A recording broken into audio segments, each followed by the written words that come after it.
I'm Peter Murray. I'm the Chief Information Officer and Vice President for Information Technology at the University of Maryland, Baltimore. And on behalf of my colleagues, I would like to welcome you to the Information Security Collaborative panel session. I'm very pleased to have my colleagues with me as panelists for this session. And they are Sharon Bowser, Assistant Dean and Deputy Chief Information Officer, University of Maryland School of Medicine. Kevin Crane, Kevin Crane, Information Security Officer, University of Maryland Medical Center. Chuck Hank, Chief Information Officer, Faculty Physicians Incorporated. Matt Kramer, Director of Information Security, University of Maryland School of Medicine and Faculty Physicians Incorporated. Fred Smith, Information Security Officer, University of Maryland, Baltimore. And our colleague John Burns, Senior Vice President and Chief Information Officer, University of Maryland Medical System, will be here in a minute. In fact, here he is. Thank you. 6 o'clock news. The Information Security Collaborative is a very important ongoing initiative to safeguard and secure data that reside in and get passed across our enterprise. The organizations represented on this panel, as well as all UMB schools and departments, form the membership of this security collaborative. This collaboration is extremely important to us because all of these entities connect to a single network backbone. And there are many operational intersections. And we know that we're only as strong as our weakest link. And we have been very successful in the past with many informal collaborations. We have dealt with many rules and regulations and requirements, including HIPAA and FISMA and many others. But we've recognized that with the increasing number of cyber attacks on local USM institutions, on local and regional hospitals, and on institutions across the nation, that we really needed, and we had consensus among technology leaders to create a more formal, enterprise-wide collaborative information security program. The formal structured program was presented to executive leadership in spring of 2014, and they approved it. So we moved forward at that point in time. And since then, there has been better coordination of activities that respond to information security threats, vulnerabilities, and risks that cross organizational boundaries. It has become really important for us as IT leaders and IT professionals to share information security practices, policies, and procedures that result in a really effective enterprise-wide information security program. Now, Sharon, that was a very brief overview of the collaborative, and there are many specifics of the program. One of the specific areas are the guiding principles. Would you mind telling the audience a little bit about those principles? I think first and foremost, we wanted to be able to secure and continue to secure our environment. No? So when we chose the term collaborative, we committed to sharing knowledge and strategies across our boundaries. And that really was a first for events taking place on campus. We've always had a really collegial environment, and our technical personnel have worked together when there have been events in the past. But to elevate this to a strategic level and agree at IT leadership that we would share policies and procedures, share best practices, and have this be transparent across our boundaries was clearly a first and one of our most important guiding principles. We agreed to establish an information security work group that was comprised of those technical personnel in our organization. And then we agreed to coordinate activities in response to information security vulnerabilities, risks, and attacks. Thanks, Sharon. So Chuck, there are some really important key objectives that we're trying to achieve. Would you mind explaining what they are? Sure, Peter. I'd like to start first by expanding a little bit further on some of your opening comments here. You know, each organization represented on this panel this afternoon has its own IT infrastructure, systems, data, devices that it manages strives diligently to protect from cyber and other threats. But we all operate on a shared network architecture and interact with each other, in addition to the third parties that interact with each of us across that shared network architecture.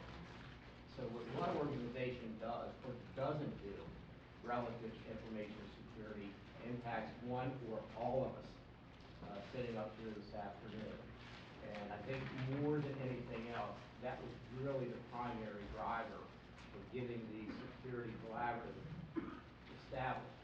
And that, sort of set really the framework for the objectives in regards to where we wanted to start and continue. So first and foremost, the objectives are built around clarifying the role of the collaborative as well as the initial activities of the collaborative. And then in very broad strokes, the things that were important, not just to the individual organizations, but more broadly to improve the overall security posture of all entities on the UNC campus. So once again, that sort of set, all right, what do we want to put into place that will help to focus and prioritize the activities of the security collaborative. First and foremost, we needed to create a structure and process for dissemination of information relating to security events, emerging threats, and mitigation strategies.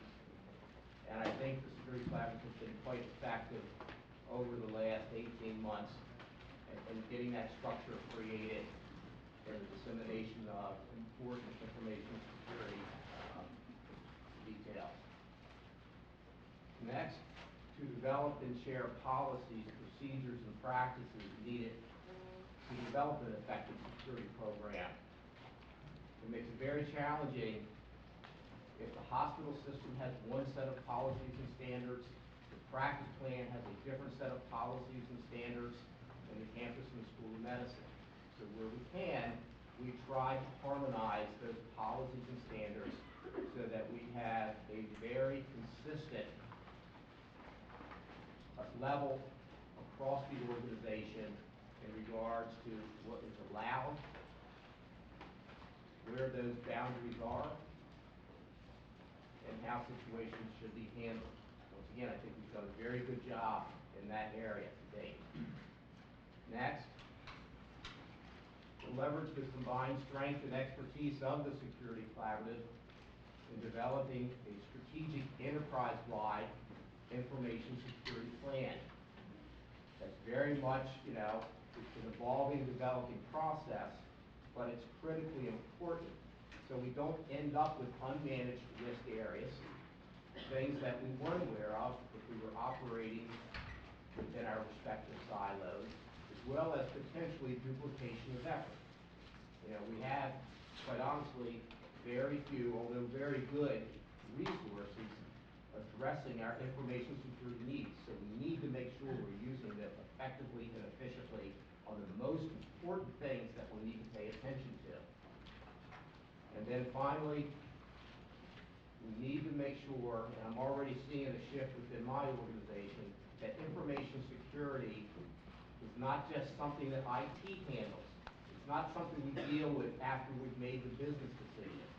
It needs to be integral at the very beginning of our strategic business planning processes. So Peter, for me, those are the 4 major objectives that I think we've set and we've made some progress on. Great, thank you, Chuck. Very good. Can everyone hear the panelists? Can everybody hear Chuck? Are the microphones working? Okay, good, thank you. Now there is a structured approach to this collaborative, and I'm going to put that slide up right now. So John, could you speak to this structure and how all these different entities work together in this enterprise model? Sure. At the risk of being a little bit redundant, I guess, in terms of what Chuck and Sharon have always talked about, but Dr. Tracy talked about this earlier in the last presentation when she was talking about sort of collaboration across multiple business entities. And what you see in this diagram is at least the starting of how we envision having our security groups work together. And if you think about the UMB campus, it really is a campus that has multiple business entities on it, completely separate organizations. You have obviously the university, you have the School of Medicine, which is a large component of the university, the faculty practice plan, and then you have the hospital and the medical system. And each of those has tentacles out across other locations across the state, and in the case of the university, across the world. So we're basically interconnecting the way we do business on this campus, because the faculty predominantly move back between these various business entities. And we have to figure out how to manage the tension between access and security and integrity of both the information and how we manage that information. So as we got together and began to discuss the need for the collaborative, obviously relying on those smart people, that would be Matt, it would be Fred, it would be Kevin, to really take us to the next level in terms of how we're going to do this from a technical perspective. We established this kind of this model so that we could begin to have our teams interact in a way that, as Chuck said, we shared information.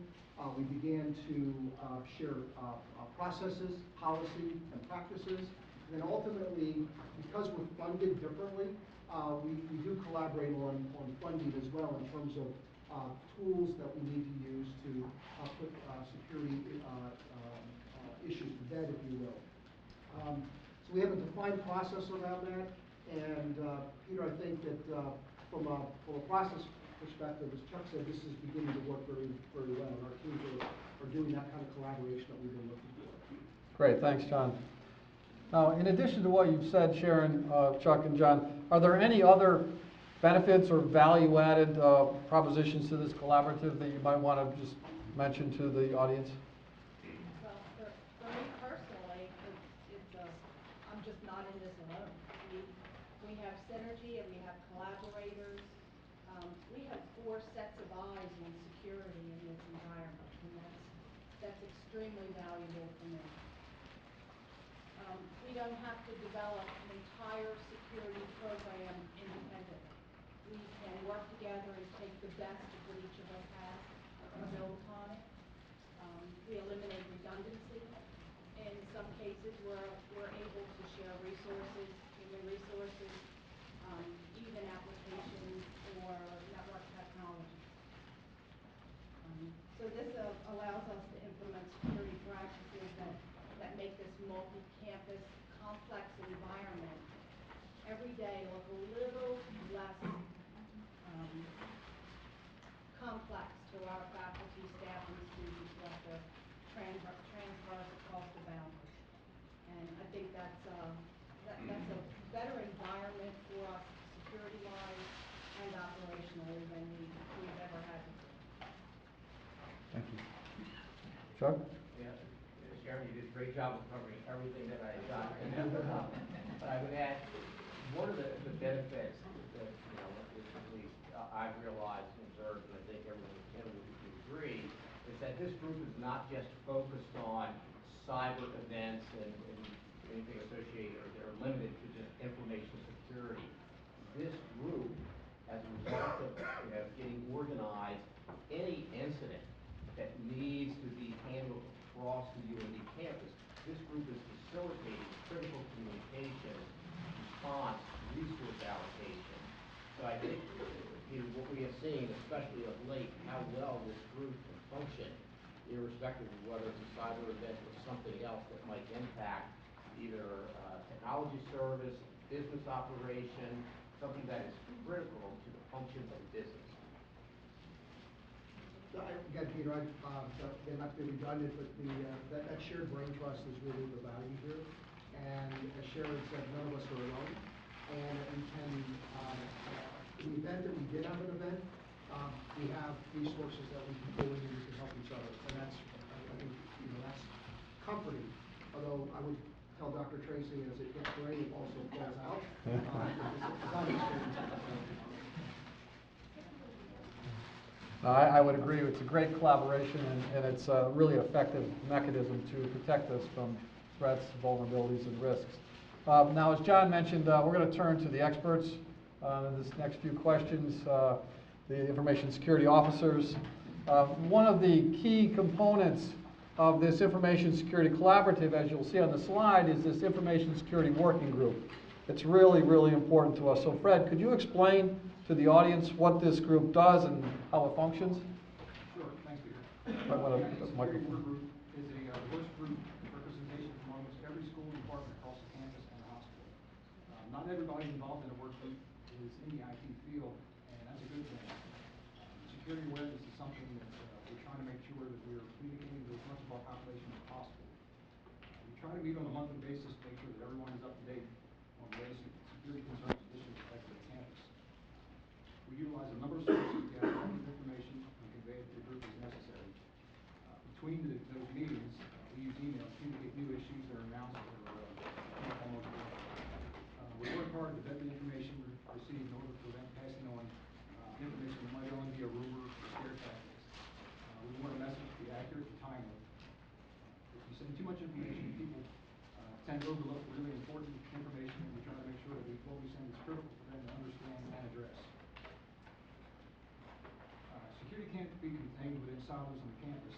It affects everyone as a whole, and we all have a stake in making sure that they're aware of security issues that come up. Each person in the group brings a unique perspective to the meetings, and we need their input since we have limited staff and visibility into some areas of the campus, and sometimes need assistance in identifying problem areas.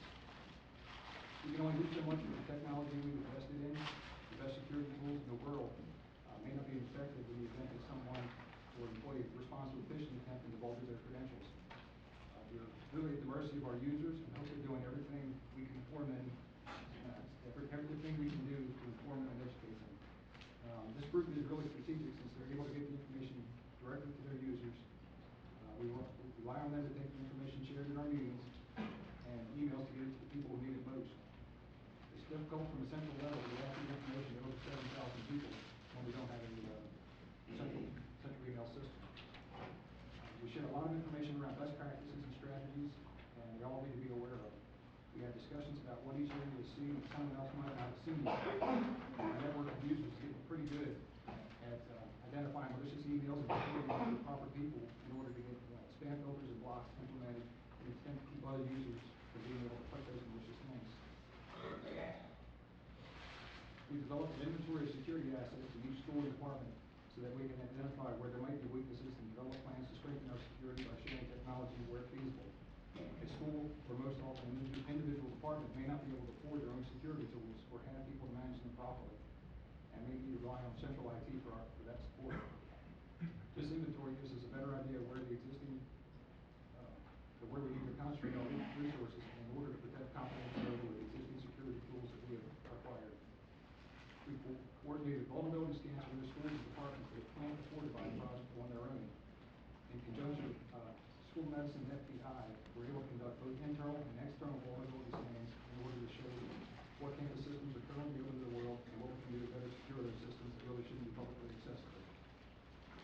We've discussed other security tools such as multi-factor authentication and how it will be helpful once rolled out to help prevent phishing attempts. Self-phishing has been brought up by the group, and it's a possibility to raise awareness among the user community.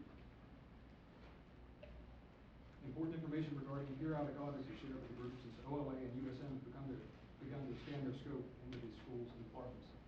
These schools and departments have never been audited before, so we can share the information they need to know to make sure they're compliant with campus security standards and are following the appropriate security policies and procedures. We're in the process of conducting security assessments for all schools and central administrative offices. As part of these assessments, each area will be configured for vulnerability scans and PII scans if they're not already conducting them. We've discussed the importance of knowing where data, what data we're responsible for, and being able to locate PII on all our servers and workstations and make a decision on what to do with that data. PII data that is necessary for job function needs to be encrypted, otherwise it's going to be deleted. We try to make sure that it's just not the three information security officers leading the discussion. We need the input from the work group to try and initiate conversation among the members. They all have important information to share. It can't just be a one-way stream of information from us to them. And three information security officers are going to be working to discuss ways to make future meetings more informative to the group so we're getting the right information to them and from them. Thanks, Fred. You mentioned that the Information Security Working Group meets on a regular basis, which is great. So Matt, I was wondering if you could explain to the audience what the goals and objectives that the group is trying to pursue to strengthen information security. So you might want to take that mic and get it really close to you so we can. Yeah, so as Fred mentioned, the group is, it is a very diverse group, different missions and cultures of the organization. And we can use that diversity to our advantage and help translate the security strategies that we see as important to the organization and really filter that down into the individual schools, departments, divisions in terms of policy development, standards, protocols, procedures. So I think those are the type of things that we want to work with the work group on. Some specific strategies, multi-factor authentication is something we need to address on campus, stronger endpoint security, potentially using more use of digital certificates for official email to address the phishing problem. And really inserting the IT groups in the cloud services, the business partners, the third-party application process, so they are aware of those activities and they can funnel those new initiatives through the security offices so we can do the necessary security assessments to ensure that those services are secure. We also need to work with the group on strengthening our incident detection and response process. Some current statistics out there, 70% of attacks go completely undetected, and the ones that we do detect, we're 200 days behind the curve on that. So we need to strengthen our detection capabilities, and those work group members can help us in that, where we can share intelligence and threat information that we're getting from our partners, and have them do some of the legwork in trying to find indications of compromise actually within the groups. We don't want an attack that sits out there for a long time turn into a much larger incident, potentially like we've seen down the street last week. And through recent events, we have seen that our response capabilities and the collective response of the collaboration and the work group has been very effective, and we want to continue to strengthen and encourage that. Great, thank you, Matt. So Kevin, there's certainly challenges with protecting health and patient information, especially with recent cyber attacks on hospitals. I know you're on high alert, but how is this working group helping you address information security activities in the hospital? Well, thank you. It's a tremendous challenge in an academic healthcare environment to balance two sometimes complementary, as we heard earlier, as well as occasionally competing interests. One, of course, is to provide excellent care, and operating the state's shock trauma center, collaborating with other institutions, is certainly the priority, while at the same time balancing the responsibility to grow the body of knowledge around care and clinical outcomes and population health. To that end, we collaborate extensively with the School of Medicine, faculty, physicians, and the other entities that make up the university. Our challenge is that as those users become increasingly mobile with a very diverse complement of tools such as tablets and phones and laptops, how to provide that seamless experience to them, whether they are logging on from a School of Medicine building or from one of our hospitals on the other end of the state. And to do so without exposing our network to unnecessary risk. The only way that I can maintain those touch points in terms of what connectivity requirements are necessary to support them is through this group, to bring School of Medicine, faculty, physicians, and the university itself around the table so that we can vet proposed changes to architecture, changes and growth in the area of security controls and assessments, and make sure that as we apply those, that we don't disrupt those physicians and those clinicians' ability to gain access to the assets they need. Without this group, that would be an enormous challenge. We heard one speaker earlier today describe a 12-month ordeal just trying to get a data warehouse. You can only imagine a physician is not going to wait 12 months or probably even 12 hours to gain access to assets when they're bedside with the patient. The urgency is right now. So So balancing that risk and benefit is something that has to be done both tactically as well as strategically. And this working group is the core of that success. Right, thanks, Cameron, very much. Now, Sharon and Chuck and John, you know, there have been recent examples where the people and the structure of this Information Security Collaborative have worked really well to deal with some recent activities. Do you want to expand on that and talk about how people came together to really get things done when crisis occurs? I can start, Peter. Sure. Yeah, maybe off my colleague to my left and right. I'm sure many of you are aware, FBI had a major fire in our primary medical office building on the medical campus March 11th. That building happens to be the same building where we had our data center and is the hub for all of our inter-building fiber links, as well as carrier connections to our satellite practices and other remote locations. So when we lost power, the fiber was damaged by the fire, we lost all capability to communicate both internally and externally. We lost our voice systems, we lost email, and as soon as Peter became aware of the situation, he activated the Security Collaborative to assist in really 3 critical areas. First and foremost, to help us with communications. Thank you very much, Peter, because we really did not have any ability to do that. And by pulling together the resources of the Security Collaborative, we had additional expertise available to me and the rest of my team to assist in putting together our IT recovery plan, as well as resources that were redirected to assist us in that recovery effort. And at the end of 2 days, we were able to fully recover all core infrastructure and essential IT systems. And quite honestly, if you would have seen the damage, that was a pretty incredible recovery. But that would not have occurred if we did not get the assistance from our partners sitting up here at the table today. So I think that is a very good example. Once again, it wasn't a cyber event. It was one of those things that, we were not expecting, totally unplanned, didn't fit any script. But by working together, we had, an outstanding recovery effort in a very short period of time. Sharon, anything to add, or John?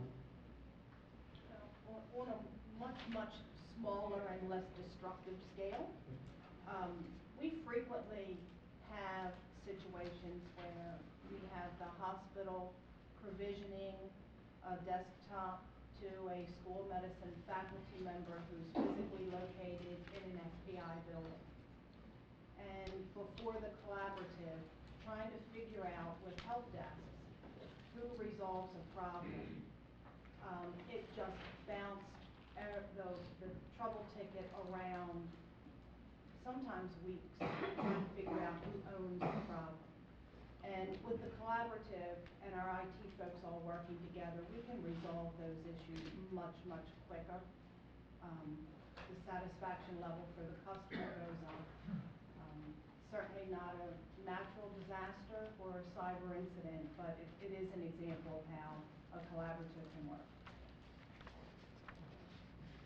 I don't have any specific events to talk about. I think, again, is having the collaborative there to bounce off ideas, particularly as we, ransomware is sort of a big issue in the news right now, but any kind of cyber event like that's happening around the world, we have the opportunity for our teams to begin to talk about strategies, processes, tools, and what do we want to bring into our environment. I think that our ability to do that, and obviously those conversations have been plentiful in the last 2 or 3 weeks as we talk about strategies around dealing with ransomware. But I think that's just the ongoing benefit of this collaborative, Peter. Right, thanks, John. And while the fire certainly wasn't a cyber event, we leveraged the collaborative, the structure and the people in the collaborative to address it very quickly, and I think it worked very, very well. So for the information security officers, you deal with challenges and activities regarding information security every day. what would you like to tell the audience? What kind of insights, advice would you like to tell them, things that you're addressing, best practices for them to follow because of what you're dealing with on a daily basis? Fred? The microphone. Yep. I guess the biggest challenge I'm facing now is user education and awareness. We're being bombarded with emails on a daily basis that are malicious, and we just need people to become aware and understand the impact that could happen if they click that one link. The firestorm could set off. We just need people to be more aware and understand that if it's not business-related email, delete it. If it's a legitimate email and somebody needs to get in touch with you, they'll resend it. But for the most part, if it's getting through our spam filters and you don't know where it's coming from, just delete it. And that's what we need to do. Just to quickly tag on that real fast, one of the things that we've seen recently is through the use of emails, the unawareness or the lack of awareness into the security of email, really, and the sensitive information that's being passed in email. And I think that's one area we need to do a better job educating the workforce about what is appropriate to send an email, and if it needs to go through email, how to properly secure it. I think the other thing that I would add is, we talked earlier about patching. Most of the IT groups around here know the importance of patching, but we continue to see unpatched systems. So, that's one area that we need, again, to provide more focus and attention to. It's not just making sure your systems are set to automatically update every second Tuesday of the month. There's a lot of other applications out there that need to be patched to make sure your systems are protected. Yeah. And to add to what Matt said, the patch management process is really critical. I heard James Clapper, the Secretary of National Intelligence, speak in January, and maintaining current patching was his number one of his 4 security rules. The issue that the IT shops typically have is that they can only patch with the consent of the users. That taking a system down for patching, which is typically required, requires careful planning and good downtime procedures in a clinical environment. When you take a system down, even for 30 minutes, you have now forced people to work on paper where they would have otherwise worked electronically. Vitals will be charted on paper rather than on the chart. So we have to manage that carefully, but what I'd ask the audience to take away is that when that request comes down for downtime, for purposes of applying these security patches and addressing vulnerabilities, please be supportive. I can assure you they have things they'd rather be doing as well than knocking your systems down. But these things really have to happen. There have been 6 healthcare systems attacked since January this year. California, accounting for 3, Kentucky, Maryland, now the most recent one. Of those, we know for a fact the largest was an unpatched system. The Associated Press reported late last week, and then again as a follow-up this week. It was a system with a multi-year-old vulnerability that simply had not been patched. Now, the reasons for that are unknown to us, but again, as I mentioned, your support as the users and the owners of those systems is critical. The other thing I would ask you to do is please hold your vendors accountable. In many cases where systems are not patched, it's simply because the manufacturer, the vendor of that system, has either stated we are not compatible with that patch, or that we do not support that patch and we won't certify that system for clinical use if you apply that patch. We didn't buy the system. Our leverage over that vendor is somewhat slender. You, on the other hand, as the purchaser and the owner of that system, have tremendous leverage, and you can really help us protect you by holding your vendors accountable to maintain interoperability with current levels of security patching. And then, as Fred said, emails. Risk is something that's discussed in the boardroom in great detail. And risk to benefit values obviously are calculated with extreme precision when we deal with our insurance carriers. What we want to do by way of user awareness is really make that risk decision part of how you use your computing assets, here and at home. When you get that email and you can't really ascertain, was the sender legitimate? Is this really something I'm interested in? Do I really want to click this link to win a $100 gift card? Is it worth the potential risk? Your protected health information, and as Fred mentioned, your personally identifiable information have a half-life in years, where that information can be resold and used to your detriment, to steal your identity, to file fraudulent tax returns, to do a number of bad things. Stolen credit cards are worth $1 and they have a half-life in days. Your information is much more valuable and much more damaging in the long term. So please, take that risk-benefit calculation home with you and back to your desk with you and apply it every time you open your inbox. Great, thanks, Kevin. One last question, is there a closing comment or thought that comes to mind that you'd like to present to the audience before we get into questions? Anything that you haven't said already? Anybody? You're good? Okay, so we have about 15 minutes for questions, which maybe about 10 or 15 minutes. Anyway, what concern, what advice, what information do you need regarding this Information Security Collaborative or regarding information security generally to protect your personal or institution's data? What would you like to ask the panelists this afternoon? Please, there are mics that can be passed around to anybody who has a question. Please ask. Who's got one? Anybody? Yes. I don't have a mic, but maybe you can hear me. So, I'll bring you a mic. Oh. I'm actually supposed to I'll be meet running you the mic. halfway. I have a question about the time it takes to take down a system to apply a patch. Perhaps we already have redundant systems, but if there are redundant systems, couldn't you take one system down, apply the patch, and put the other system online, and then, switch over? Well, I'm the one who harped on patching, so I'll take that one. And it's a terrific question, absolutely. And those techniques are used in many cases when it's possible. Our challenge is around cluster computing environments, to give an example, where you cannot patch individual elements of those clusters. It's all or nothing. Obviously, we push back on vendors vigorously in those conditions where we want to maintain availability. Ultimately, we are held hostage to the demands of the manufacturer of the software. If they say it's an entire cluster, we have to take down even our primary end backups. However, with that said, are there opportunities to push further around that? Absolutely. And we're always looking for ways to make patching completely unintrusive, both to clinical as well as administrative practice. Sometimes we win, sometimes we have to work around it. But great question, thank you. How does the collaborative get input from, say, the cloud computing matrix or, federal agencies, the EOP standard, or, HIPAA?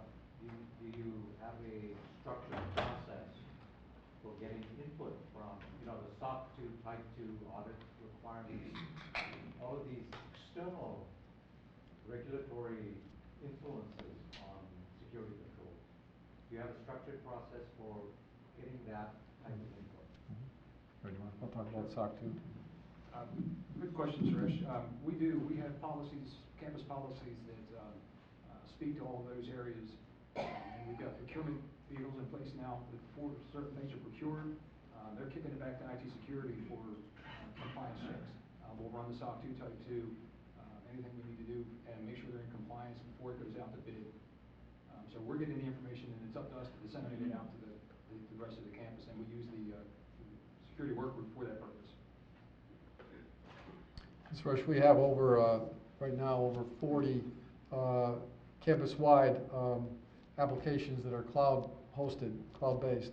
And we have SOC 2 Type 2 compliance agreements for all of them. As you know, it's required by the legislative auditors. Right. And then, of course, Fred and myself and others, we tap into people like Joe and the Higher Education Information Security Council for all the matrices that are available and the information security guides that are available. And we follow those as well as the state guidelines and federal guidelines for our security practices. Just to add on to that real fast, one of the things that we've been doing, particularly with FBI, for those cloud service contracts or third-party application vendors, In addition to the SOC 2 Type 2, we've been asking for third-party assessment reports. A lot of times the SOC 2 Type 2 focus on the data center, and a lot of times those applications are hosted in a data center that they don't really manage. So the third-party assessments get deeper into the application itself. So we've been asking for that. Now, granted, we haven't been getting reports from all the vendors yet, but at least we're starting to ask the question. We're hearing from other healthcare organizations that everybody's starting to ask that question. So the more we ask, hopefully in the future we'll be able to get those reports. Right. In addition, we have FSMA requirements. Sharon, I don't know if you want to talk about that. But we have a comprehensive plan and program for dealing with FSMA, which is a really strict program with respect to information security. Another question? Thought? Yes. Oh, yeah. Well, I have a question. Okay. So I know that a lot of IT departments are really concerned about confidential information that are stored in users' computers sitting locally, and we don't always aware of all the social security numbers or things like that are sometimes floating in our hard drive, and we don't even know where they are, right, until something happens, and then it can be hacked or manipulated in a very bad way. So we are really worried about that, and so there are some ways to actually detect it automatically to make sure that those are secured. Now, some of the ways involve actually physically scanning and kind of crawling users' computers and the data. And I know that it's for good purposes, but on the other hand, some users are really nervous about that, and they feel uncomfortable because their inboxes and all that stuff are being scanned. So there is a balance that needs to be struck between, the security measures and users' privacy and the transparency and user education. So I was wondering if you guys have any thoughts on that, you have any plan for that? So that would be my question. Thank you.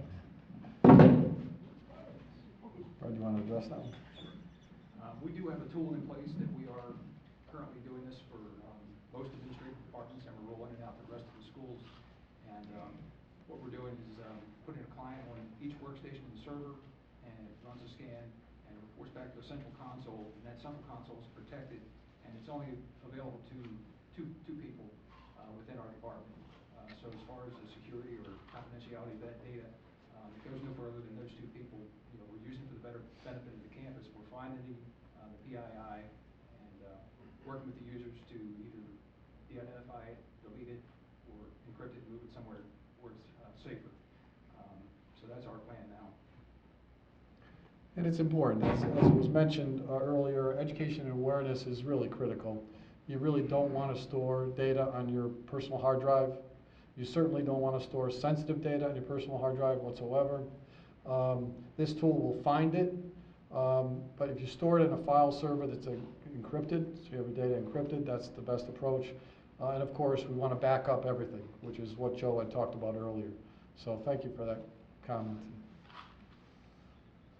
Any other questions, comments, thoughts?